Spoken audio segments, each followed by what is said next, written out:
मेरी आज की वीडियो का मौजू है वादी सिंध की तहजीब।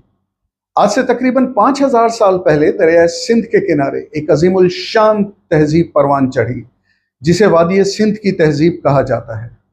इस तहजीब के मशहूर शहर मोहनजोदड़ो और हड़प्पा थे।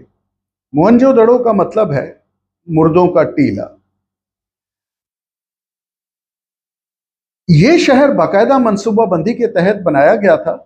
सीधी सड़कें, पक्की ईंटों के मकानात, नकासी आब का बेहतरीन निज़ाम, अवामी गुसल खाने, अनाज के गोदाम और मुनज़्ज़म बाजार इस तहजीब की तरक्की का सबूत है।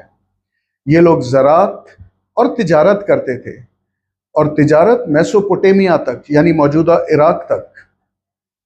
सिंध का नाम कैसे पड़ा? कदीम ज़माने में इस अजीम दरिया को सिंध कहा जाता था।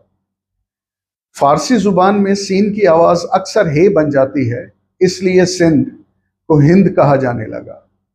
और जब यूनानी यहाँ पर आए तो उन्होंने इसे इंद कहना शुरू कर दिया, जिससे इंडस बना, और इसी इंडस के बाद इंडिया नाम वजूद में आया। ज़रा सोचिए दोस्तों, अगर ज़ुबानों का ये हेर फेर ना होता तो बहरे हिंद बहरे सिंध होता, इंडोनेशिया सिंधुनेशिया होता, और जज़ायर गरबुल हिंद जज़ायर गरबुल सिंध होते। हमारी अजरक, सिंधी टोपी, सूफी म्यूजिक और सकाफत पूरी दुनिया में मशहूर है। जब भी हम मोहनजोदड़ो की ईंटों को देखते हैं तो हमें एहसास होता है कि हमारी तारीख किस कदर अजीम और कदीम है। सिंध ने दुनिया को क्या दिया? शायद आपको ये जानकर हैरत होगी कि आज हम जिन सहूलियात को जदीद समझते हैं, उसकी बुनियाद हजारों साल पहले सिंध की सरजमीन पर रखी जा चुकी थी। दुनिया का पहला जदीद तरीन शहर मोहनजोदड़ो दुनिया के पहले बाकायदा मनसूबाबंदी वाले शहरों में शुमार होता है।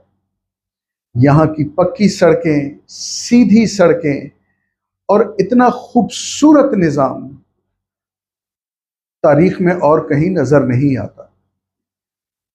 इतना मुनज़्ज़म शहरी मनसूबाबंदी, क्या बात है। कॉटन का कपड़ा, जिसे पहनकर हम बड़ा फख्र महसूस करते हैं, सिंध में बना सबसे पहले। शतरंज सिंध की इजाद है। और बैनुल अक़वामी तिजारत, उस दौर में मेसोपोटामिया समेत दुनिया के दूर दराज इलाकों में तिजारत होती थी, जिससे जाहिर होता है कि वो आलमी तिजारती नेटवर्क का हिस्सा भी थे। जब दुनिया के कई खित्ते अभी गांव की शक्ल में भी मौजूद नहीं थे, तो सिंध के लोग मनसूबा बंद शहरों में रहते थे। ये है मेरे सिंध की तारीख।